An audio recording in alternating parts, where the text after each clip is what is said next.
The respiratory system and Unani tibb pathological view. So, starting with the overview of the respiratory system. The respiratory system can be divided into two parts, namely the upper respiratory tract, which consists of your auxiliary organs and your passageways, and the lower respiratory tract, which consists everything from the bronchi down to the lungs. And the system can be viewed as an inverted tree where the leaves represent the alveoli and the roots will be the part which absorbs the E, similarly to how it does in the tree. And this can be viewed like this because there needs to be constant contact with the outer environment, with the lungs, and the respiratory tract is quite sensitive and vulnerable to these climate factors and exogenous pathological influences. So, the temperature of the air, the moisture, the pressure, everything in the air basically. Like the air element, the lungs and the respiratory tract have a mutatable nature because they're always having to adapt to environmental changes and influences. So, the roots of the tree is the part which is in the air, metaphorically in the picture, and it is the part that is absorbing the air, and the alveoli is the part which changes that, which converts that air into the vital force you will see further on. And this just shows how important, or how we as humans depend so much on the amount of air, or the quality at least of the air around us. So when we're looking at the temperament of the respiratory system, the temperament is quite complex as there is a variety of temperaments running around there. So there is hot, the bilious fluid which is running through the which makes the blood thin enough to go in between the capillary beds, and some of that bilious humor will enter the alveoli, and this will act as surfactant as it makes the mucus thinner that is inside and prevent it from actually thickening. The inner lining of the respiratory system is lined with a thin layer of phlegmatic humor, which is again cold and moist. And the gaseous exchange, this is to allow gaseous exchange of and foreign particle trapping. The lungs is surrounded by another phlegmatic humor. This is in the pleural cavity. This prevents overheating. So the lungs is working all the time, and it also generates its own amount of heat. So this is just to keep the temperament of the lungs at a constant cold and moist. So the presence of those opposite humors makes it ideal for gas diffusion to occur, and thus the overall quality of the lung is phlegmatic, which is cold and moist. So just to give an overview of the reflex relationship of the lungs to other organs. So the lungs itself is very central, and it's an important part of life and health and to the function of the entire organism. Because the lungs are the source and origin of air in the body, the heart, so the lungs, source and origin of air. The heart will then compass this and turn that into the vital force. The liver in turn will take this and turn it into the natural force. And the brain will take that and turn that into the psychic force. The lungs and the respiratory function have such a profound effect on the functioning of the body's faculties and organ systems, and thus overall will determine the functioning of the body and the organ systems. So, just taking a bit of a deeper breakdown into the reflex relationships of the respiratory system to the other body's organs, to the rest of the organs at least. So we have got the brain. So deep, full breathing that will vitalize the brain, and it improves its functioning and perspective abilities of the mind and the spirit. This is a very well-known fact, and especially by yogis and spiritual leaders who practice special breathing exercises to deepen the meditation. Proper respiration and adequate air, fresh air, is also important for optimal stomach and digestive functioning. Another important reflex relationship is the reflex of the lungs with the heart. And especially in Greek medicine, it is recognized that the intimate relationship between the breathing patterns and our heartbeat, it gives circulatory rhythms. So when we exercise, our heart rate will increase in response to the oxygen depletion that is incurred by the muscles and the tissues. And therefore, the lungs will have to breathe more heavily. Both the heartbeat and the breathing patterns are strongly influenced by the mental and emotional states as well.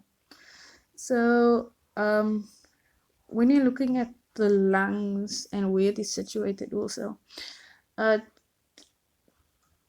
it also has got it sits on top of a diaphragm basically, which is it's a large respiratory muscle, and it expands and contracts all the time while you inhaling and exhaling respectively. So right underneath the diaphragm sits two important digestive organs, which is your stomach and the liver. And the conditions of their functioning is also strongly impacted by the lungs and the respiratory function, as it stimulates the stomach, and it stimulates the liver. So the inhaling and exhalation of the lungs will kind of massage the liver to produce bile salts and to excrete things, and as well as with the stomach to also produce stomach acids and things like that. So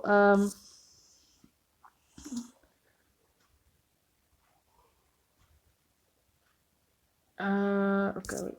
Still at the stomach. Okay, so the stomach is also connected to the lungs via the gastropulmonary reflex, and this reflex is important as it produces imminent vomiting basically. And this can also be used to clear the lungs for excess phlegm. And a lot of expectorants is used like this to cleanse phlegm from the lungs by stimulating the reflex. And by that same reflex, a lot of excess phlegm which is generated due to bad digestion finds its way into the lungs as well. So a stomach that is overly full can also inhibit proper breathing. Similarly, if the liver is excessively clogged or congested, the respiratory function will also be inhibited. If there is stagnant melancholic or vital energy in the liver, the chest will be stuffy, respiration will be difficult, there will be tightness and constriction under the lower ribs. Yeah, so moving on to the intestines, which is sitting right underneath the stomach. So we're looking at things like, when we're talking about the intestines, the colon, large intestine. So if the colon is also stuffed or clogged or congested by chronic constipation and the normal downward discharge of the waste products, if that is blocked, the free descent of the lungs and diaphragm in respiration will also be inhibited. So the lungs and the colon also have got a close reflex relationship due to the similarities of function. And both organs vital substance into the body while discharging harmful waste. So in a sense, the lungs and the colon are mirror images of each other. So also sitting under the diaphragm at the back um, is your kidneys and your adrenal glands. Um, so if the kidneys and adrenals are also too weak, the lungs will be unable to inhale deeply, fully and completely. And many forms of chronic asthma, consumptive coughing, or respiratory weaknesses will involve weak kidneys and adrenals. And the kidneys and lungs both play important roles in regulating the body's metabolism. The lungs and the skin also share a close reflex relationship, as both of them are in constant contact with the external environment and the external air at least. And both organs also breathe, so um, or have a sort of respiratory function. And both the lungs and the skin, as well as the kidneys, play important roles in regulating the fluid balance of the organism. Okay, so now there is states with pathological um, events that occur either by stagnant humor, excessive humor, too little humor. So we're going to firstly be going through excess humor, phlegmatic humor at least. Okay, so the pathophysiology of excess phlegmatic humor. In Greek medicine, the conditions of excess phlegmatic humor will um, cause phlegmatic disease, and this one is more common. So these will include your respiratory conditions. I have it at the end.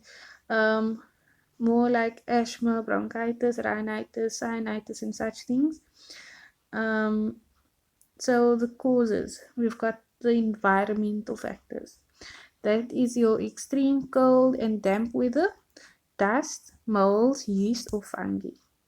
Your diet is also very important, um, as it is the center of everything. And these will like include things like your ice cold food and drinks, your sweets and dairy products, your refined starch and sugar, um, your digestion and metabolism. So, it will mainly consist of your cold, damp, hypofunctioning digestion and natural faculty. Okay, and the accumulation sites. This is also important as to where they accumulate. Um, so phlegmatic humor in nature is already sluggish, and okay, so let's just go to the beginning. The excess um, phlegmatic humor will start in the stomach and then it will move up to the upper digestive tract. And the phlegm will then travel up via the gastropulmonary reflex into the lungs, the chest, the throat, the upper respiratory tract, and including the nose and sinuses. And this movement actually happens quite vigorously. The head and brain will also then become stuffy and sluggish and congested. Then the phlegm, which is congested in the lungs and the chest, will cause congestion and stagnation in the lymph and the lymphatic system, which will which can also be aggravated by poor venous return. Oops. Okay. Your serous and synovial fluid will then become excessive and start affecting the pleura, pericardium, brain, spinal cord, bones, and joints. But that can only happen like in very severe cases. So you associate with respiratory diseases, as I mentioned earlier. So we have got things like asthma, bronchitis, rhinitis, sinusitis, hay fever, respiratory allergies, colds and flus, coughing and lung congestion, and such things. So now moving on to phlegmatic deficiencies. So when it comes to the deficiency of the humor, it is a very big concern because we losing a lot of your serous portion. This is your vital fluids of the organism. So basically this is like known as um, the loss of electrolytes or plasma proteins as such. And the serous portion actually has got a huge portion of phlegmatic humor, which moistens and lubricates and nourishes the organism on a deep level and a fundamental level. And these vital fluids, such as your plasma, your lymph, your interstitial, synovial, and serous fluids, they are rooted at in the radical moisture, um, and that is where they come. Oops, to nourish. Okay, so phlegmatic deficiency. So that's the depletion of your phlegmatic portion. The fluids are vital and needed for nourishment. Yes, they also cool down the body, and the deficiency may also vary in severity. Okay, so the pathology. So we have got insufficient hydration or fluid consumption, failure to eat an adequately varied moistening diet. So there isn't a lot of phlegmatic foods being absorbed in the diet. There is chronic stress, so there is a overproduction of bilious fluid in the body. There is overwork and burnout, also again more hot and dry conditions causing the drying up of the phlegmatic fluid. There's excessive exercise and exertion, same as before. Insufficient rest and sleep. Rest and sleep is known to be phlegmatic in nature. So if that is not the, obviously there is going to be a deficiency of the phlegmatic humor. So looking at the clinical features, you will have like a low grade fever, a rosy glow at the temples, earlobes, cheeks, center of the chest, and palm and soles. And the reason why there will be this rosy glow, this is because there is an excessive bilious humor or colic humor in the body, so it's causing this red glow to happen on the patient. He has sunken eyes and hollow cheeks as for the due to the decrease in the moisture in the body. Sorry, there's also nervous exhaustion. A thin 3D and rapid pulse. A thin dark red emaciated tongue. Signs and symptoms. So you will have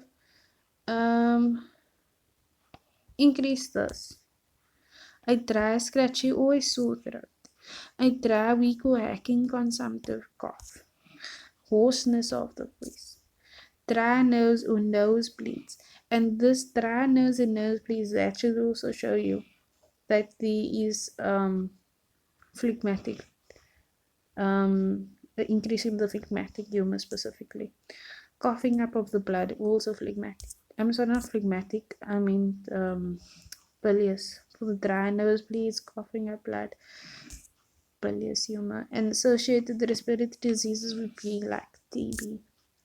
So now we've got phlegmatic humor, which also happens in abnormal states. So phlegm will be expectorated or excreted from the body in a variety of forms, also in different quantities, different textures or consistencies, different taste, different color, and many other things as well. And this shows that phlegm, once it is generated, it can go through many different qualitative changes of varying degrees or of morbidity. So, in addition to the forms of phlegm that is apparent or visible, phlegm that is usually found, um, so we're looking at phlegm, this abnormal phlegm is phlegm that is found deeper within the body. Okay, so let's just go into this. Okay, insipid phlegm. So before we start there, let's just look at phlegm in its normal state. It is when it's first produced, it is relatively thin and clear and and mildly sweet in nature. But the taste the longer it stagnates and accumulates, the more likely is to undergo morbid changes that can greatly alter its form of taste, texture, viscosity, color, and opacity. As with the other humans, these changes will include distempers, dyscrasias, fermentations, putrefactions of the phlegm itself. And when you taste your phlegm, it's also an indicator of what state the phlegm is in. So, and remember that it also consists of both mucus fluids and serous fluids. Okay, so your insipid phlegm. It is thin, it is watery, is normally produced by extreme cold. And your insipid phlegm, it is the coldest and the wettest of all types of phlegms. It is also tasteless and odorless and commonly is commonly caused when you drink like ice cold drinks or foods, or if you eat chilies. Um, if there is acute, sorry, not chilies. um, if you are exposed to chills, um, there's also an acute exposure to extreme cold. There is You will see watery, tearing eyes, a runny nose, a moist, glossy, pale tongue, a tight constricted chest with congestion and spasmodic coughing, postnasal drip, and a scratchy, constricted sore throat, which is your common symptoms. Also, when you look into the stomach, these insipid phlegm is there as well, which will accumulate and splash around and gurgle in the intestines, which you can hear with your stethoscope. Okay, next we have got the bilious phlegm. So this is phlegm which got mixed with bilious fluid, and this will cause like a light watery phlegm. So normally salty. And this is your hottest and your driest and the lightest of all your types of phlegms. This is salty because it's amalgamated with residues of your yellow bile, which is your bilious fluid. And being so thin and light and penetrating, that means that the bilious fluid can go anywhere. And because it is hot and dry and sharp, bilious phlegms compromises the deep fundamental nourishment and soothing and protection of the phlegmatic humor that it actually should be providing. So you lose your protection, you lose the ability to nourish yourself. And the bilious phlegm corrupting the fluids that require considerable viscosity, such as synovial fluid. It will thin it and compromise the supporting protective functioning and increase friction and irritability. Next is your atrabilious phlegm, and this is a as basically phlegm mixed with morbid black bile, which is your melancholic humor. Therefore, it gives you like a bitter taste and sometimes like a sour taste.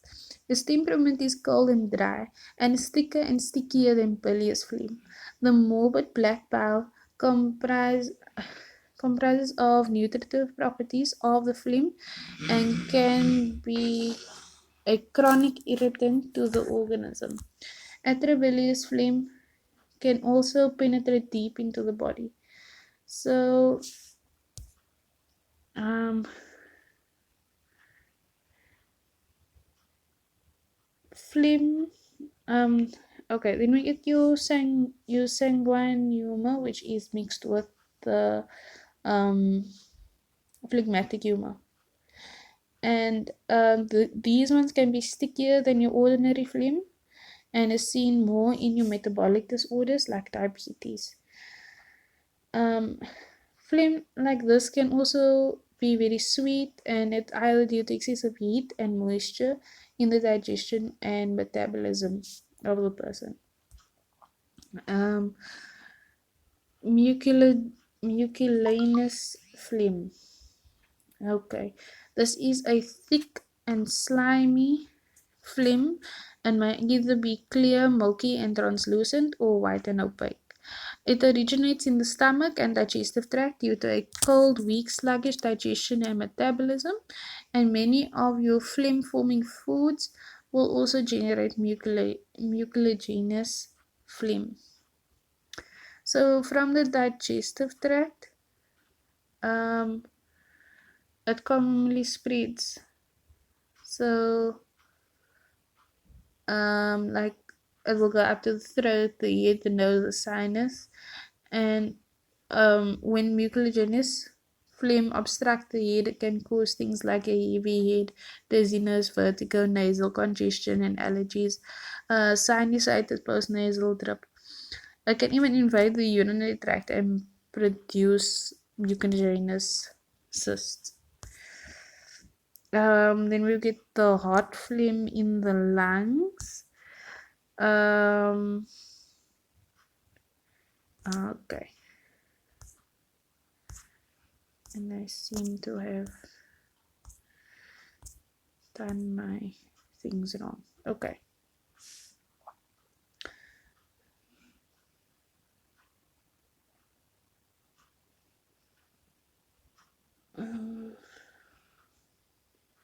Okay. Putrefaction of your phlegmatic humor. So phlegm itself can ferment and putrefy and become putrefied phlegm. And it tastes slightly sour, almost like grape juice, and that has like started to ferment. The microbes, okay, slowly. So we're looking at phlegm, which is just about to be fermented, with microbes that is involved in such as bacteria and yeast. And these yeasts will then produce almost type of a frothy sputum. The putrefied phlegm in the respiratory system can cause an infection, and this will then lead to something known as the healing crisis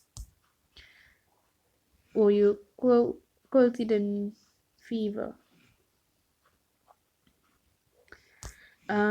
So what the fever is that they are talking about is basically known as a 24-hour bug, and this will last like only a day. So like if you get the stomach flu, it will last only for 24 hours.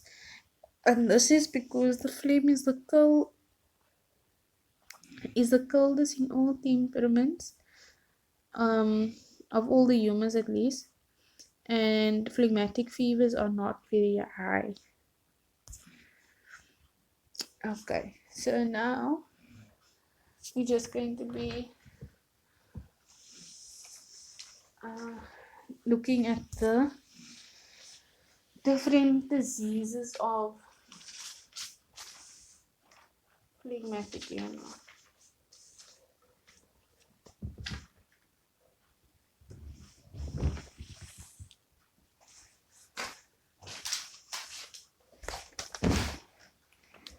Okay, so asthma, which I have mentioned. Okay, so the different diseases which I have mentioned in the slideshow. So phlegmatic. So asthma, there's three types: your phlegmatic asthma, your melancholic asthma, and your allergic asthma. So your phlegmatic asthma is associated with your excessive coldness and moistness, which results from an accumulation of phlegm that may be thick and or sweet. So symptoms will often worsen in cold conditions, and children are more likely to develop the phlegmatic asthma as they are naturally more phlegmatic. Children is more phlegmatic in nature as well. Um, so people with dominant or subdominant temperament as well with phlegmatic humor or phlegmatic temperament will is more likely to get the phlegmatic asthma. So we are looking at um, the signs and symptoms or clinical features of phlegmatic asthma is things such as coughing, wheezing, tightness in the chest, and difficulty breathing. So your melancholic asthma. This is due to excessive cold and dry. This will cause your bronchi to become thickened and hardened. It can also be a result of chronic phlegmatic asthma or chronic medication or smoking, things that will cause melancholic humor to occur or to build up in certain in the lungs. So a person with a dominant or subdominant melancholic humor is also more inclined or more prone to develop a melancholic asthma. And your signs and symptoms or clinical features here, once again, will be things such as marked breathing difficulties, mucus or phlegm expectorated, which is expectorant which is absent, and coughing is quite rare in your melancholic asthma. Okay, your allergic asthma. So this is due to excessive heat with either moistness or dryness. This is more of a hypersensitization of the immune system, which will cause the inflammation of the mucous membrane when exposed to certain airborne stimuli. And people with a bilious dominant, sanguine, subdominant temperament is more likely to have this develop due to the dominance of the heat associated with the temperamental combination. And your the um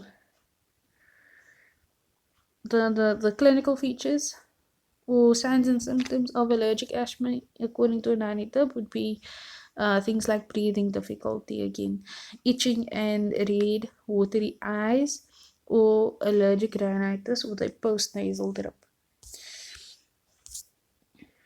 So here we have got a picture on the side just showing how asthma happens.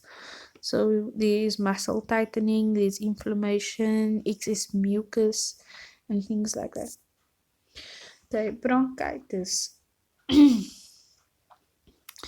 So bronchitis is associated with qualities of dryness, where there's either heat or coldness. There's painful inflammation and constriction of the airways. This will normally happen in a person or a person with this temperament with bilious dominant and melancholic. Subdominant is more prone to bronchitis. Um, so signs and symptoms or clinical features of bronchitis is such as things like painful coughing and wheezing, throat and chest pains, feeling feverish and generally unwell, poor concentration, excessive production of thick, sticky, and or pus containing sputum, difficulty in breathing, or the breathlessness, which interferes with daily activities. Here is just an overview again of bronchitis.